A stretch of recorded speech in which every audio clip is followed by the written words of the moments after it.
Welcome to Snetterton 200 for the third race of the weekend for the F3 Cup, and what a treat they've dished up all weekend. On pole position, Chris Dittman, thanks to his victory in that second race, but alongside him is Shane Kelly. 5-second board's already been shown, the red lights are on, the engine notes are rising, and off we go for this 20-minute race around this glorious Snetterton circuit. We're going to be seeing the lap record broken here on the 200. We're on board with Gianniusi as we head down towards Riches for the first time, and it looks like a clean start for everybody at this stage as everybody piles round on the brakes down towards Wilson, and already you can see that Shane Kelly is desperately trying to find a way to catch up, and that's a spinner there. That's James Heffernan, the number 8 car. He's spun it round at the exit of Wilson's, and he's going to have to wait until the whole field passes him back before he can join the circuit. That's going to be some serious work, and he's been up the sharp end all of this weekend. But Chris Dittman is definitely at the sharp end, and he's actually stretching his legs as they go through Brundle and Nelson down towards the bomb hole. Shane Kelly, as they went into Wilson for the first time, looked like he was actually trying to put pressure on him. But at the moment, it looks as though Chris Dittman has got the legs. Last minute addition to the race seat this weekend. Obviously, it's his team, but he wasn't going to be racing, and what a fantastic weekend he has had. Robbie Watts there trying to hold off Kieran Carey. Kieran Carey, as they come into Murray's, was trying to put him under pressure, possibly not to make a move, but to force him into a mistake, heaven forbid. But as they come through, Chris Dittman from Shane Kelly, from Jacopo Sebastiani, Robbie Watts, Kieran Carey, then the number 3 car of Gianniusi, and last year's champion there, number 1, George Lyne, trying desperately to hold off number 4, Tony Bishop. As they come round Wilson's again, starting to fan themselves out a little bit towards the front, but the real battles there is clearly Robbie Watts is trying to keep Kieran Carey behind him, and Tony Bishop desperately trying to catch up with I think, is that Stuart Wiltshire possibly that he's all over the back of there? I think it is, yes, who in turn is trying to put pressure on last year's champion George Lyne. But Robbie Watts, as they exit Nelson heading towards the bomb hole, really can see a rather large black and green car there of Kieran Carey, the number 19 car, desperately trying to put some pressure on him as they go round this very, very fast Snetterton 200. Perfect cars for the Snetterton 200. Oh, and look at that. It's a real, not quite a lunge, but massively closed in by George Lyne, our champion from last year. Hence he's running that very proud number 1 car, and it looks like he was lining up a move. He's going to be on the outside though of Gianniusi as they head down towards Riches. He's on the outside, not quite able to do it. Is he going to manage the old switcheroo? It looks like he's managing to throw one up the inside as they head down towards Wilson, but he's not quite able to do it because that must have been quite a late change of track position. But they're still side by side as they head onto the Bentley straight, not quite able to do it.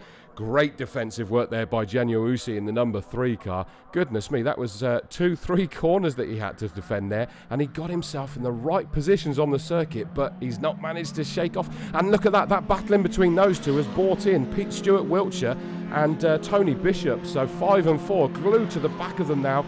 In fact, it looks as though Stuart Wiltshire's having to attack and defend at the same time.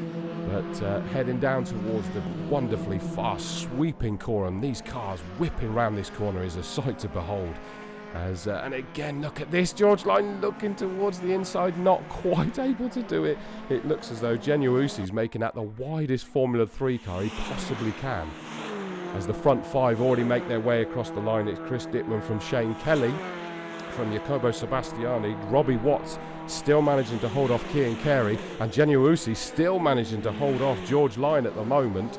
And again, it looked, I thought for a second that we were going to get another challenge by George Lyne. He's on the outside and he's trying to switch back again, but again that brings in the number 5 car, Stuart Wiltshire, and number 4, Tony Bishop, but they're basically just there prowling, waiting for something to happen.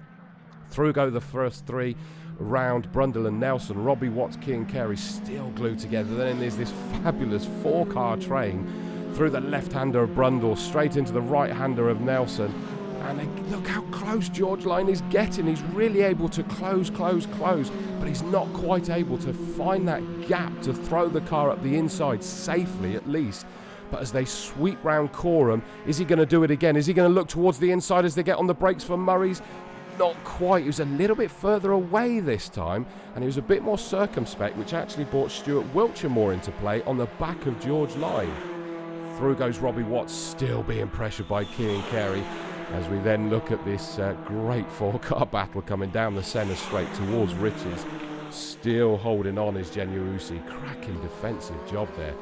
Down towards Wilson. It looks as though George Line's a bit further back this time. Is he actually trying to carry the momentum through that sequence of corners? The recovering James Heffernan there, getting past Adrian Holy. Still got so much work to do. That's a big, big ask from way back there. Down in towards Brundle and Nelson. The number 7 car of Robbie Watts still holding on to that 4th position. Cian Carey sat just behind him in 5th, trying to pressurise him into a mistake as much as trying to find a gap up the inside as they head into Coreham again.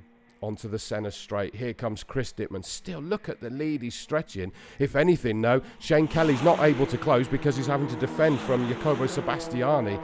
Great to see Sebastiani out there. He's had a great start to this season as well. And Cian Carey, that's Cian Carey's managed to get past Robbie Watts somewhere. So Cian Carey is up into that 4th position. Robbie Watts was doing a great job to defend, but has not quite managed to keep him there. And so Robbie Watts is now trying desperately to put pressure back on Cian Carey, as Stuart Wiltshire is now actually trying to defend from Tony Bishop. Tony Bishop closing massively as they came down into Wilson's there. The two of those have sort of dropped off of the back of the Genuusi and George Line fight. Shane Kelly still going through the bomb hole, keeping that turquoise and white car of Jacopo Sebastiani. Number 6 car just prowling there, waiting to see if there's any opportunity he can make a move. He has made late passes in earlier races this weekend. Is he going to be able to do it again? Tony Bishop looking towards the inside. Goodness me, in the bomb hole. That would be a brave place to make a move. Talking of making a move, this is trying to recover the lost position. Robbie Watts back on Cian Carey through Murray's onto centre straight. Wasn't close enough to get up the inside there. He's going to be hoping he can use some kind of slipstream effect up centre straight, and it looks like he's managing to get himself in the toe. Is he going to dive towards the inside as they get towards Riches? Not quite close enough, and if anything, he took a very tight line there that may have just cost him on the run towards Wilson. It certainly has left him not in a position to challenge, but again, is he going to try the momentum onto Bentley Straight? Certainly doesn't look close enough at the moment, but it's quite challenging by the time they get down to Brundle and Nelson, whether he's going to be able to make a move. The two of them come through the shimmering heat down Bentley Straight, a fabulous sight. Oh, and he just has a little snifter up the inside, but not quite close enough. Just trying to make sure that Cian Carey knows that he's still there. Robbie Watts desperate to find a way to come through, but as they come through the bomb hole again, not quite able to do it. Through this Coreham, it's just wonderful sight. These Formula 3 cars going round that sweeping right-hander of Coreham, then onto the brakes, still slightly turning as they do take the left-hander of Murray's, and onto the centre straight to complete yet another lap. As through come, we wait for Cian Carey. Still, look at that. You couldn't even see Robbie Watts. He's tucked up so much behind him. It looked like it was one Formula 3 car. No, it was two. Robbie Watts desperately trying to find a way to reel him back in again and try and get past for the move up into what will be 4th position, because the front 3 have scampered off into the distance, but so much going on back through the field. Chris Dittman doesn't care. Look at him. He's just romping away, absolute pure domination before we get to the 11 car of Shane Kelly, Jacopo Sebastiani, and let's see, they've already got past the 58 car of Adrian Holy there, dispatched with back marker, and it hasn't impacted them.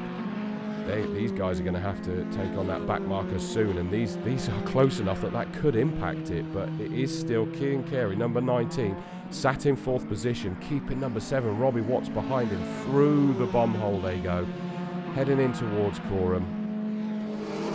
Oh, and there's a replay. Tony Bishop, who was putting pressure a little bit further back on Stuart Wiltshire, and he's obviously tried to have a bit of a damn dare lunge somewhere, and it's not quite worked, and backwards onto the grass he goes. He's managed to keep it out of the barriers, but look at this, Robbie Watts looking up the inside towards Riches. Wow, I thought he was close enough to be able to throw it, but he obviously realised he was not going to be on the optimum line, tucked it back in again. But Tony Bishop's got some recovery work to do now from that spin. Chris Dittman, none of the above. He's just serenely disappearing off into the distance in his number 17 car. Great performance, considering 2 days ago he found out he was going to be racing this, his own car, admittedly. He runs the team, but he is really putting some fantastic performances. Through comes Peter Venn, and that looks like Dave Gillette as well. As we look back towards the leaders, there goes the number 28 car of Mark Harrison, and here comes the checkered flag, and Chris Dittman absolutely faultless and not really even challenged. A cracking job there as he comes through, waves to the crowd, delighted with that performance. So your final top 10 was Chris Dittman taking a victory ahead of Shane Kelly in second, Jacopo Sebastiani in third, fourth Cian Carey, fifth George Lyne, Gian Usi coming home in sixth ahead of Stuart Wiltshire in seventh, eighth the recovering James Heffernan, Tony Bishop in ninth, and Robbie Watts rounding out your top 10. The Open class was taken by Malcolm Scott, and up to receive the trophy class, it's Adrian Holy. And for the F3 Cup Championship, in third position, it's Jacopo Sebastiani after a great weekend. In second position, it's Shane Kelly from the front row. He comes onto the second step, but the top step is taken by Chris Dittman, team owner, and this weekend back in the hot seat. Wrong tyre choice in the first race, but it was a 50-50 call, and the boys on slicks made the right call. But no, 2 wins and a new record. I'll take that all day long, so I'm really pleased. A very up and down weekend really for us, but I think it's great that the students have been fantastic really with wheel changes and things, and some of them have never experienced that before, so it's massive for them, and we need weekends like this for them. I tried very hard. We had a very good pace all weekend. That just made my life very difficult on Saturday morning. So what I need to try and do is from the next round up, try to start at the front, and then it'll be easier. Some people bet on the horses, some people play cards, some people are, fun womanizers. I just am crazy about motor racing, so it's a drug. There you go.